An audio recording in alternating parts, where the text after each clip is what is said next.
Hello les Vipers, comment allez-vous? Bien ou bien? Eh bien écoutez, merci d'être là. Vous l'aurez compris, aujourd'hui on va faire un petit tour chez Wotofo et on va aller faire un petit tour pour aller voir le Recurve. Le Recurve de chez Wotofo, c'est un RDA single coil, vous l'aurez compris, tout en stainless steel, plutôt d'une très bonne qualité. C'est un petit dripper que vous pourrez trouver au prix de 29,90 € à peu près partout. D'ailleurs, je remercie notre partenaire LCA Distribution de nous avoir fait parvenir ce petit Recurve pour vous en faire cette revue. Sans plus attendre, on va aller voir ce qui se passe du côté de la boîte. On se retrouve donc sur cette petite boîte en carton aux couleurs vachement flashy, hein. Avec le verre là, ouais, c'est vrai que ça flash pas mal. Ici on va retrouver donc Wotofo avec le site, hein, wotofo.com, le nom, le Recurve, RDA, Mike Vapes, puisque c'est en collaboration avec Mike Vapes que Wotofo a fait ce petit dripper. Ici on a le dripper où on aperçoit donc le plateau, et puis ici le baril et son drip tip. Sur ce côté-ci de la face, on va retrouver Recurve RDA. Ici, on va retrouver le traditionnel scratch and check ainsi que le QR code pour vous rendre sur le site de chez Wotofo, ce qui vous permettra éventuellement de vérifier l'authenticité de votre produit. Ici, on a la petite déclinaison couleur, ici en SS. Donc, il existe en noir, en rainbow, en gunmetal, en bleu et en or. Et puis voilà, on s'est fait le tour. Ici, on a les réseaux sociaux de chez Wotofo. Sur l'arrière de la boîte, on va retrouver le contenu de cette boîte. Encore une fois ici, wotofo.com. Les petits pictos ici qui vont bien et qui sont obligatoires. Un petit message de précaution ici. Encore une fois ici, répéter quelques petits logos. Et puis ici, Made in China, manufacturé par Wotofo. Pour ouvrir la boîte, rien de plus simple. Pour aller voir son contenu, alors ça aurait été bien qu'il y ait des petites découpes pour pouvoir passer les doigts. Ça aurait facilité la chose. Et puis voilà, on découvre donc la boîte et on va aller voir ce qui s'y trouve dedans. Qui trouvait le baril, le plateau, un adaptateur pour les drip tips 510, un deuxième drip tip en connexion 810. On va soulever la mousse. On va découvrir un manuel d'utilisation et également en français. Ça c'est plutôt pas mal, où on a des belles des belles photos du dripper et la façon dont il faut monter votre coil, hein, c'est tout simple, hein, il n'y a pas 40 pages. On va découvrir un premier petit sachet avec l'Esper, avec des joints toriques, un pin 510 de rechange puisque on peut faire BF avec cet atomiseur, et sur l'atomiseur il est monté le pin BF. 4 vis de remplacement au niveau des postes, également 2 gabarits pour pouvoir positionner vos coils, voire même confectionner vos coils. Un gabarit en 3 mm et un gabarit en 2,5 mm. Un deuxième sachet où nous allons découvrir des coils. Donc en fait il y a 3 coils, puisque ici plus que 2, puisque moi j'en ai utilisé un pour faire les tests. Et un dernier sachet avec le capillaire à l'intérieur du coton. Et pour finir, on va retrouver un petit tournevis, un embout cruciforme, qui est plutôt de bonne facture. Donc passons en détail le Recurve. Alors le Recurve, il va avoir une longueur sans son drip tip de 21,7 mm et 30,6 avec son drip tip. Il a un diamètre ici à l'embase de 24 mm et un poids de 44,3 grammes.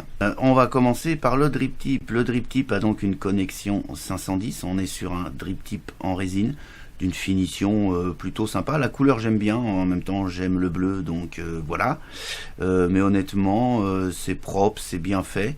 Ça rappelle ici un petit peu le Recurve en fait, hein. Voilà, il est aussi ici incurvé. Et puis à l'intérieur ça part légèrement en cône pour partir du diamètre le plus large ici à un diamètre un petit peu plus petit ici. Je répète, il y a 2 drip tips, hein. Il y a également celui-ci en résine translucide, qui est exactement le même gabarit que le bleu. Donc ici au niveau du top cap, dans un premier temps on va déjà découvrir ici un joint torique, hein, qui va faire ici la jonction avec le drip tip, la forme du Recurve, hein, voilà, ici incurvé. C'est plutôt d'une belle finition. On est donc sur un dripper tout stainless steel. Ici on a donc les trous d'airflow au nombre de 12, 6 de ce côté-ci, 6 de l'autre côté, d'un diamètre à peu près de 1,5 mm. Ici on a une gravure du Recurve. C'est propre, hein, c'est vraiment bien soigné. Sur l'arrière, On va retrouver les petites inscriptions, des petites sérigraphies. MagVapes ici, Recurve ici, Watofo. Et puis les petits pictos qui vont bien. Ici, on s'apercevra donc qu'on a le pin 510. Donc ici, on a monté le pin 510 en BF. Ok. Donc là, on est sur du laiton plaqué or avec ici un petit isolant en pic. Voilà. Là, le filetage ici de la connexion est impeccable. Vous avez vu, le pin ressort suffisamment pour pouvoir être monté sur n'importe quel mode sans aucun souci. Voilà. On va aller voir l'intérieur du plateau. Donc, tac. Au niveau du plateau, on retrouve ici donc les trous comme on avait sur le top cap. Ici, elles sont en fait usinées en biais. Comme vous avez, j'ai essayé de vous le faire voir. Voilà, et on n'est pas super droit. Donc les trous sont usinés légèrement en biais. Vous voyez, ils viennent frapper comme ceci les coils de chaque côté. On va avoir ici un isolant en pic, donc ici on a le poste positif, on voit l'isolant dans le fond, on voit également le trou du pin BF ici. Alors déjà, si je peux me permettre juste un petit côté négatif, c'est comme vous pouvez le voir, le pin BF ne dépasse pas du tout, en fait il ne dépasse pas du tout du plateau. Ce qui fait que quand on se conque, eh bien quand on relâche la bouteille, tout le jus repart dans la bouteille. Ça c'est un peu gênant, on en reparlera un petit peu plus tard. C'est vrai qu'ils auraient pu le faire un petit peu plus haut, ça aurait été juste pile poil. Comme on peut le voir, on a la réserve de juice qui est quand même pas super importante. On est ici sur un plateau qui a un diamètre de 20 mm. Donc voilà, mais ça suffit largement puisque principalement en skunk. Effectivement, si vous êtes sur un dripper traditionnel, si vous l'utilisez comme un dripper traditionnel, c'est vrai qu'on va pas avoir une réserve de juice phénoménale. Mais voilà, en skunk, ça gêne absolument pas. D'autant plus qu'on a le passage de liquide qui va vraiment bien se faire. Ici, dans le bas avec ses rigoles. Ici, on s'aperçoit donc les trous des postes. Comme vous pouvez le voir, ils sont quand même assez gros. Vous allez pouvoir mettre des câbles assez gros sans aucun souci. Ici, moi, mon tournevis fait 1,5 mm. On va pouvoir mettre des câbles qui font 3 mm sans aucun souci. C'est plutôt bien fini. En tout cas, la finition est propre. Ici, au niveau des vis, on s'apercevra qu'on est donc sur des vis cruciformes, mais également on pourra utiliser un tournevis plat. Vous voyez la fente, voilà. Ça, c'est plutôt pas mal. On a ici deux joints toriques qui vont bien tenir le baril. Je n'ai pas rencontré de problème de ce côté-là. Voilà. Grosso modo, ici, Watofo. C'est pas mal. La forme ici arrondie au niveau des airflows permet d'avoir un très bon rendu de saveur. En fait, ce petit dripper a un très bon rendu de saveur. Alors, on va toujours être sur une vape restrictive, vous l'aurez compris. On va avoir une vape aérienne, bien évidemment, mais quand même restrictif du fait que on n'a pas des airflows de ouf quand même, bien qu'il y ait un certain nombre de petits trous. Voilà, tout simplement. On va pouvoir aller se faire un petit montage tranquillement. Alors pour faire le montage, ça va être tout simple. On est donc sur un single coil, donc on fera le montage sur single coil, bien évidemment. Vous allez me dire, il y a 4 postes. Pourquoi il y a 4 postes et qu'on peut faire que du single coil? Il y a 4 postes parce que tout simplement, que vous soyez gaucher ou droitier, c'est-à-dire suivant le sens dans lequel vous allez enrouler votre coil, vous n'aurez pas de souci, vous pourrez trouver nickel l'emplacement de votre coil. Voilà, tout simplement. Mais en tout cas, c'est absolument pas. Alors, quand je vous dis que c'est absolument pas un double coil, amusez-vous à faire un double coil là-dessus. Voilà, ça va être un petit peu serré. Single coil lui va très très bien, c'est d'ailleurs pour ça qu'il est destiné. On va ouvrir donc une vis d'un côté, comme ceci, et puis une vis de l'autre.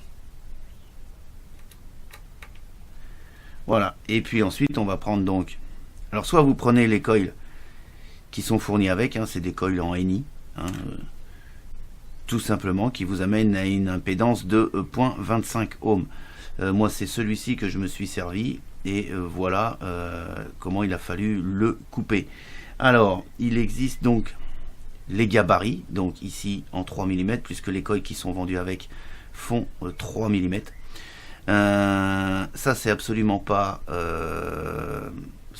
un gabarit pour venir couper, puisque si vous coupez là vous serez trop long, puisque voilà moi comment j'ai coupé le mien pour qu'il tombe pile poil en face des airflow, et puis voilà à quelle hauteur. Donc voilà, ça c'est absolument pas un gabarit, il vous tient simplement pour pouvoir venir le placer. Donc vous venez placer votre coil ici, et puis ensuite vous venez le régler correctement. Alors le but du jeu c'est alors surtout de pas faire dépasser le coil du plateau, ok, donc là on est bien en dessous, il n'y a pas de souci. Et puis de venir mettre le coil pile poil ici au niveau des trous d'arrivée d'air.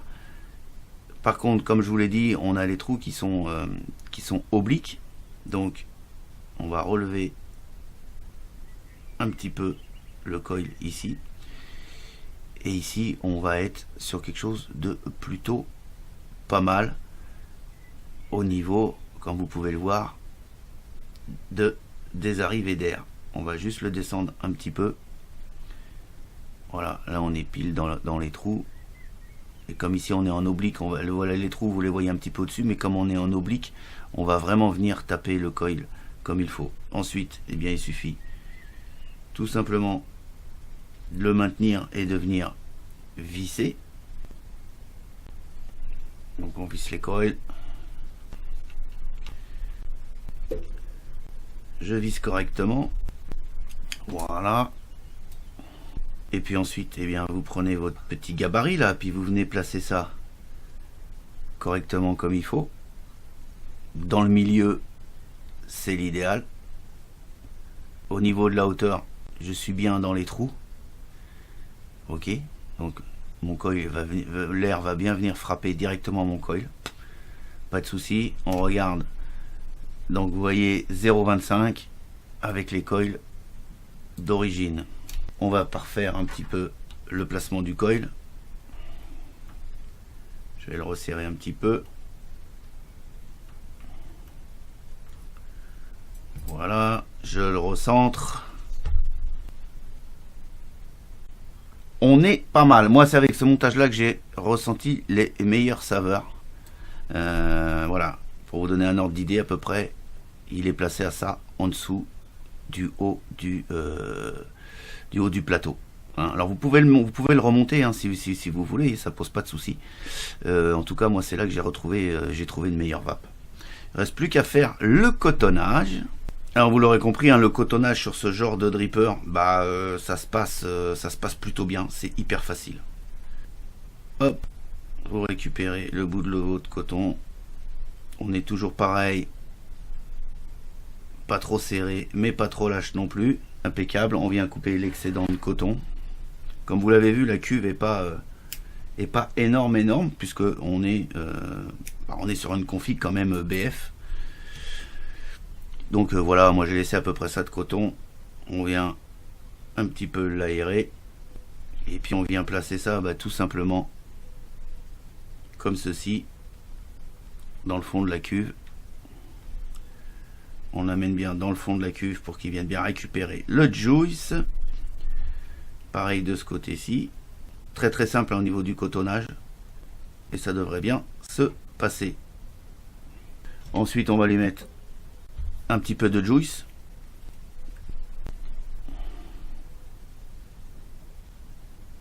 Voilà. Et voyons un petit peu ce que ça donne. Voilà. Et bien écoutez, il ne reste plus qu'à mettre son baril par-dessus. Avant de remettre le baril, je vais vous faire voir l'intérieur du baril. Vous voyez, on n'a pas un dôme extraordinaire. Par contre, on a une épaisseur qui est quand même assez correcte au niveau du baril. On a déjà le baril qui pèse pas mal. Et puis, vous voyez les petits ergots ici, et puis un autre ici, là, sur le côté, en bas, qui va venir tout simplement se positionner ici. C'est au niveau de la rotation du top cap pour venir embuter de chaque côté au niveau des réglages des airflow, tout simplement. Vous prenez comme ça l'ergot ici, vous venez le poser, les trous tombent automatiquement devant les trous du plateau comme vous pouvez le voir, et puis ensuite vous pouvez régler comme ça. Donc vous aurez 2 trous minimum, 2 trous de ce côté-ci et 2 trous de l'autre côté. Hein. Donc on ne pourra pas faire un trou, on sera vraiment sur du 2 trous. Et puis bien sûr, à chaque fois, on monte de 2. Hein. Et puis jusqu'à donc 6 trous. Même dans cette position-là, 6 trous, on reste sur une vape restrictive. Ok? Allez, on monte ça sur une box et on se fait un petit test.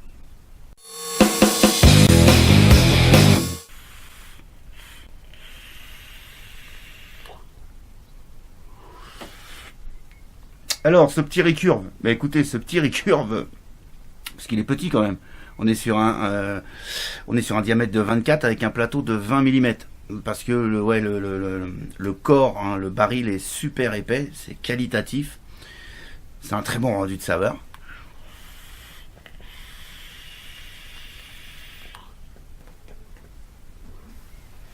Et plutôt un bon rendu de vapeur. Même si je vous le dis, on reste sur une vape restrictive. Là, je suis ouvert 4 trous, donc 8 trous.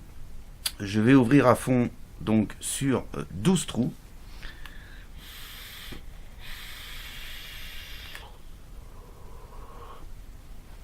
On reste vraiment sur quelque chose de restrictif. Là, je suis à 0.24 ohms et je suis à 31 watts. Voilà un peu quand même ce que ça donne au niveau de la vapeur.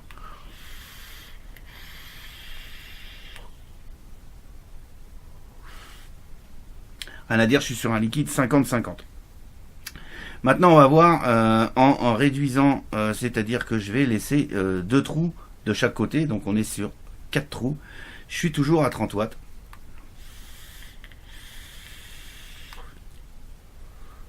Donc, je suis sur quelque chose de beaucoup plus serré. On reste sur de la vape directe, attention, hein, absolument pas sur de la vape indirecte. On n'est pas non plus donc sur une vape de bourrin au niveau des nuages de vapeur. On reste quand même sur un atto saveur. Ouais, moi je dirais que c'est sur un atto saveur. J'ai pas forcément là une résistance qui me permette vraiment d'aller à fond au niveau des saveurs, mais quand même, avec les coils fournis d'origine, vous pouvez vaper tout de suite dessus sans vous embêter à aller acheter des coils à l'heure ou fabriquer des coils. Ça se passe plutôt très très bien. Globalement, je suis content de ce petit recurve. Ouais, très très bien fini, bonne saveur. Possibilité de pouvoir mettre un drip tip avec une connexion 510 avec le petit adaptateur là. Ça c'est plutôt pas mal, ça lui donne une bonne polyvalence. Globalement, j'apprécie ce produit. On va passer sur les plus et les moins. Alors au niveau des plus, rapport qualité-prix, hein. On est sur un atto que vous allez pouvoir trouver aux alentours des 30 €. Ça me paraît plutôt correct pour sa qualité de fabrication, sa qualité d'usinage et les matériaux utilisés. Voilà. Et puis aussi au niveau du packaging qui est plutôt complet.